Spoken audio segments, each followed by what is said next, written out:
Hello, everybody. I'm a practicing therapist and a doctoral student of psychology. Today, we're going to go over some practical ways that you, as an individual, can connect with your partner if you guys are long distance. And long distance relationships are tricky for numerous reasons. And most of it is because it's hard to communicate when you cannot see each other physically because you can't see your expression. You can't see their tone all the time because sometimes a lot of these communication is by text. And you also are longing for one another. Now, I know a lot of you guys are in a long distance relationship. And I do want to put a disclaimer that obviously I'm a therapist and most of the couples I see are not long distance. And I myself have never been, my relationship has never been long distance. And so I do want to put those caveats and expectations for you guys to understand that I may not understand some of the dynamics of long distance simply because I don't have that experience myself. And most of the patients I work with, they're not long distance, at least not anymore. And so I want you guys to keep that in mind. And if you guys have any specific questions you guys have, you can put in the comment section. I'm very, very, very busy nowadays, so I might not be able to get to them, but you guys usually are good at answering and helping each other. So just keep that in mind. The first one is that we're going to first address when avoidants withdraw when they feel overwhelmed or pressured. Now, it is important to have a conversation, but sometimes what you can do is give them space to whatever amount of time, just a little bit to sort it out. So usually, depending on the amount of space or the conversation you have, it can actually make them come back faster. So giving them a little bit of space after something heavy can help. And then maybe you guys can set up a phone call or something like that. And the reason why this is really important is because it's a little bit different if you guys were face to face. Because sometimes if you're face to face, you can have that conversation and check how much they're being triggered and then pull back or do what you need to do to adjust that or push them a little bit to help them. But when you're long distance, it's much harder. And so actually, unfortunately, with long distance, you need to utilize space a little bit more than if you were not long distance because you cannot check their triggers as easily. And so giving a little bit of space quiet when they're going quiet or triggered can help. So that's the first one. The next one is you want to keep communication most of the time, not all of it because you can't control it, more calm and low pressure, okay? And so you can mention things about your day-to-day, things that you're doing, maybe taking a picture of your dog or whatever it is. And then when you want more emotional talks, you can mention something like, I enjoy when we talk about deeper stuff or emotional stuff, whenever you feel comfortable, but it's something I want to talk about with you. Are you open to it? And this allows for more of a low pressure, but it also keeps communication calm, but you're also not avoiding your needs because in a long distance relationship, a lot of times what happens is the anxious individual, as time goes on without seeing each other, that can really build up. And to be honest, even with avoidants who are actually more open to love, a lot of them are not really on board with long distance relationships. I have a lot of individuals who I work with that are avoidantly attached. Most of them are dismissive avoidant, but I have some fearful avoidants as well. And they specifically rule out any relationships that could come across as long distance. So they might be like, oh, I would pursue her, but she lives too far away. And so I'm not going to risk it.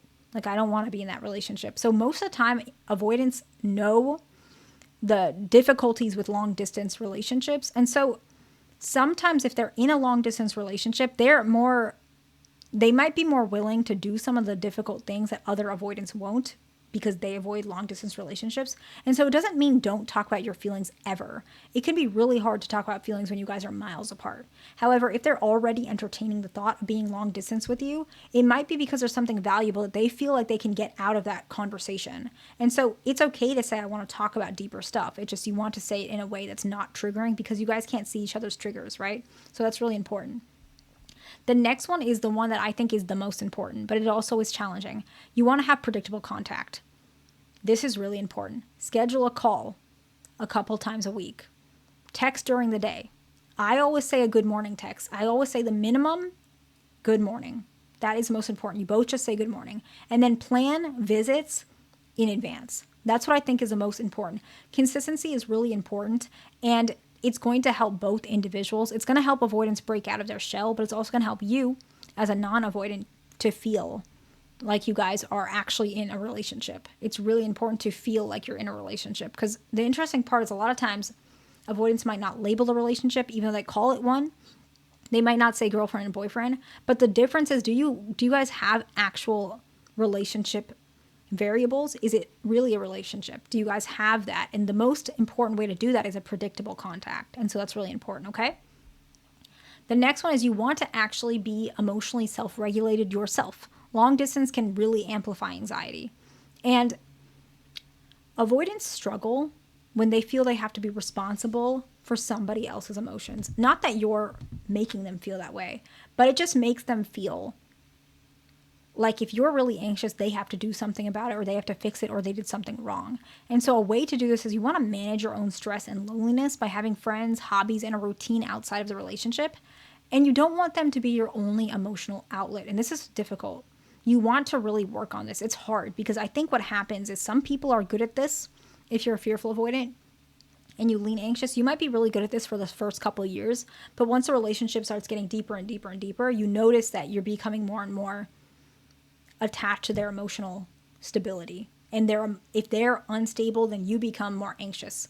And then with long distance, it's even harder. So sometimes you have to put yourself first, but also away from the way they're feeling and whatever's happening in their life, and focus on being emotionally regulated. So that's one, okay?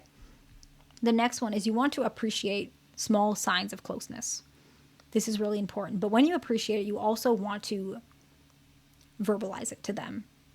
Examples are, a lot of avoidants send memes. I don't really know about that, but I know a lot of my patients admit that they do that, or you guys have mentioned you guys just like do that.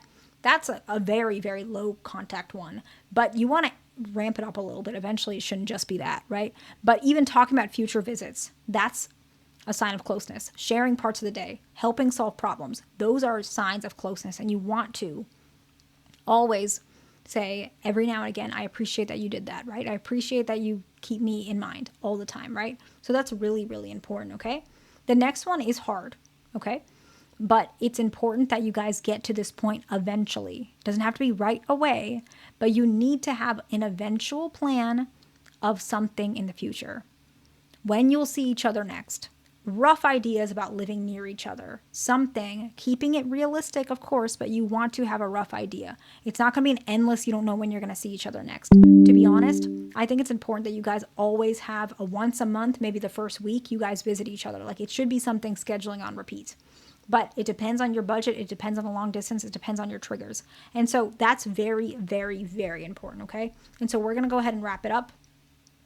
The first one is give them some space when they're distant, when they feel pressured, before having a conversation that you feel is necessary, because it probably is, okay?